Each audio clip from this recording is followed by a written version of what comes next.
Saya selaku owner sekaligus pengusaha kopi yang saya ingin mencoba mencari hoki dari bisnis kopi ini. Yang membedakan kopi saya dari kopi peti merah yang lain, banyak sekali produk-produk produk kopi yang mengaku peti merah. Real pembuktiannya kita tidak tahu seberapa besar memang benar peti merah, mulai dari proses pembibitan sampai proses produksinya. Kopi asli Ulu Danau, saya mengambil brand, saya putra asli dari Ulu Danau. Saya mengangkat nama desa saya, yaitu Desa Ulu Danau, yang Kecamatan Sindang Danau. Jarak tempuhnya sekitar 2 jam, 75 km dari pusat ibu kota kabupaten. Kopi asli Ulu Danau merupakan karya emas atau persembahan murni dari kopi dari petani asli Ulu Danau yang diproduksi atau dikelola secara mandiri. Mulai dari kepemilikan lahan. Untuk lahan sendiri kita sepenuhnya punya lahan pribadi atau punya lahan keluarga.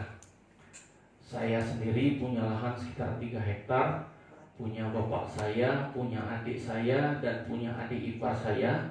Secara keseluruhan untuk kepemilikan lahan itu kita secara mandiri, milik sendiri, yang menghasilkan kopi peti merah itu sekurang lebih 1 tahunnya sekitar 5-6 ton. Dan kurangnya itu saya baru bermitra dengan petani-petani yang lainnya kalau seandainya stok saya kurang. Bapak, Ibu hadirin Dewan Juri yang saya hormati, kopi peti merah asli Ulu Danau yang membedakan dari kopi peti merah dengan produk-produk yang lainnya, yang pertama itu jenis varian bibit kopinya. Semuanya bibit kopi ini umurnya itu sudah puluhan tahun, tapi kita remajakan kembali dengan proses setek, dengan mengambil bibit biji varian jenis, kata kami itu kopi gerundak, yang bijinya besar-besar dan kualitasnya menurut kami sangat baik. Mulai dari proses panen itu sangat selektif, sangat saya awasi dengan ketat, dan saya terjun langsung untuk mengawasi proses panen. Mulai dari seleksi buah, panen buah itu benar-benar mengambil buah kopi yang benar-benar matang. Mulai dari warnanya yang punya warna benar-benar merah kehitaman, seperti merah hati itu. Itu proses panennya. Kemudian kita lakukan proses sortasi buah merah dengan proses perendaman. Jadi yang mengapung itu kita pisahkan, tetap kita jemur juga, dan kita jual sebagai kopi asalan. Kemudian yang kualitas terendam yang bagus baru kita jemur.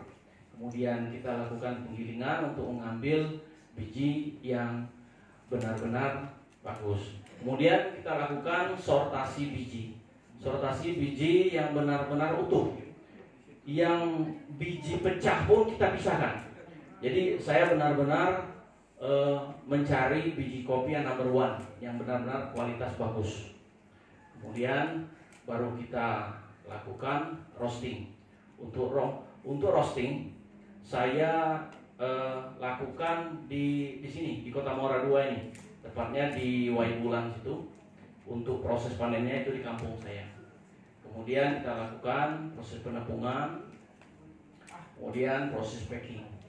Untuk produksi sendiri, sebelum COVID saya bisa memproduksi sampai 1000 PCS itu selama 1 bulan.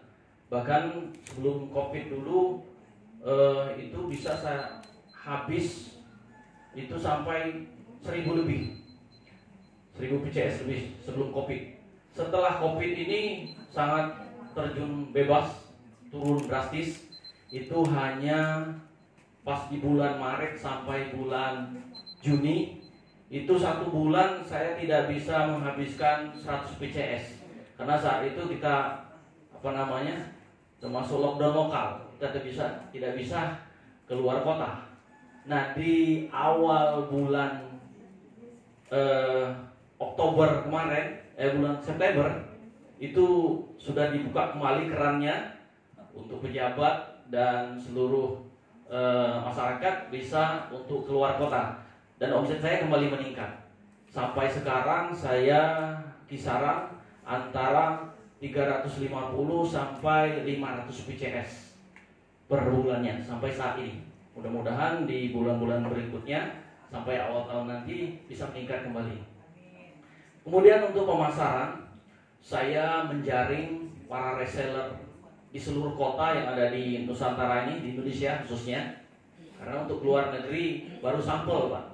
Belum bisa saya buka market di situ, belum ada penjualan katakanlah, baru sampel di bawah situ. Untuk pemasaran saya merekrut teman-teman reseller itu ada di Makassar, kemudian di Pontianak, kemudian di Pangkalan Bun. Untuk daerah Jawa itu di Semarang. Kebetulan Pak, saya alumni dari Udinus Semarang, jadi alumni teman saya dulu yang di Pulau Jawa, di pulau-pulau Kalimantan itu saya ketemu lewat Facebook dan saya ajak untuk jadi reseller. Alhamdulillah untuk di Pontianak, Pangkalan Bun itu sudah hampir setiap bulan saya mengirim ke situ, Pak. Alhamdulillah semenjak dibuka Indah Kargo di Muara II ini, untuk ongkir itu sangat-sangat terbantu kami, Pak. Ya, sangat mudah karena sebelumnya kalau dulu tidak bisa ongkir bayar di tempat. Kalau di Indah Kargo, alhamdulillah ongkir bisa bayar di tempat. Jadi yang reseller yang bayar ongkirnya. Kemudian untuk di daerah Kudus, Demak, kemudian Jepara, alhamdulillah setiap bulan saya bisa kirim ke situ.